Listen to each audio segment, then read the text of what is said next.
So magandang gabi sa inyo mga ka-idol, panibagong vlog na naman natin. Ngayon mga ka-idol, dahil 4 years na yung ating motor, magpapalit na ako ng battery kasi nararamdaman ko nang humihina itong battery natin. Pero kung anong nakalagay ditong battery original, advisable natin mga ka-idol na yun din yung gamitin natin, yun din yung bilhin natin kung anong tatak nito para tumagal siya mga ka-idol. So ito na nga mga ka-idol yung ating battery, YKX7 LBS. Dapat sundan nyo to mga ka-idol pag o-order kayo sa mga online shop. Sa online shop lang ako order mga idol. So nagantay lang ako mga lods ng 3 days. Dumating na rin yung aking parcel. Ito na yung aking battery in order sa online shop. Nabili ko nga lang siya mga ka-idol ng nasa 1,600. Siguro pag naka-sale to, mas mababa nyo tong mabibili mga idol. So ganyan na ganyan mga ka-idol yung original na battery doon sa ating Supremo 150. Okay, check na natin mga ka-idol para sigurado tayong walang damage. May kasama na siya mga ka-idol na tubig, naka-separate pa siya yung ilalagay natin dyan na distilled water. Hindi po yan iniinom, distilled water po yan para dito sa battery natin. So i-compare na natin mga ka-idol yung bago, ito yung bago, yung isa yung luma. So wag kayong mga ka-idol mag-alala kung iba yung pagkakaprint ng mga nakasulat, pero iisa lang yan, parehas po yan. Siguro ito lang yung latest na design niya ngayon, pero tingnan nyo yung mga nakasulat, parehas na parehas po yan mga ka-idol. Ay tuturo ko sa inyo kung paano maglagay ng tubig. So kung mapapansin nyo mga ka-idol, may kasama siyang manual pero hindi nyo siya maiintindihan kasi ibang lingwahe yung nakalagay.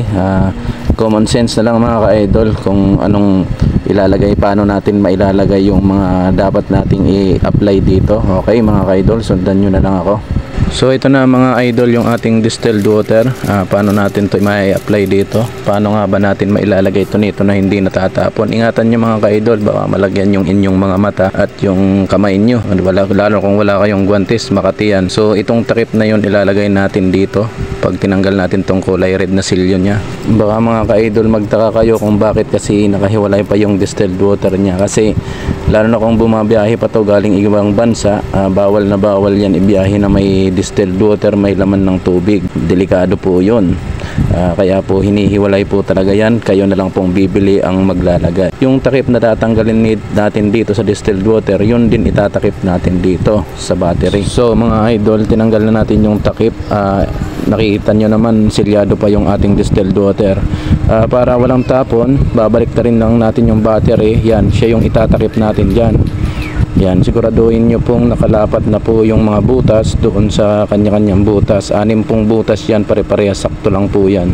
So pag asalpak nyo po na ganyan, babalik ta rin nyo lang po yan para hindi po siya matapon. Ayan. So balik ta rin nyo lang po yan para di po siya matapon at dire-diretso lang po siyang mabuhos sa loob.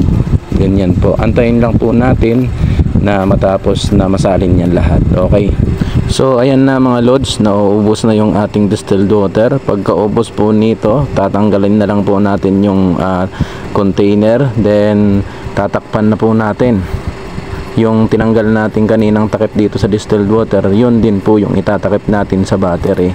So ito na mga ka-idol yung takip ng battery. Siguraduhin lang natin na silyado, fix na fix yung ating takip, wala siyang leak pagkatapos natin. So yun lang mga ka-idol, yun yung makare-recommend ako sa inyong battery, at ganun din kadali mag install ng ating new battery sa ating Honda Supremo 150.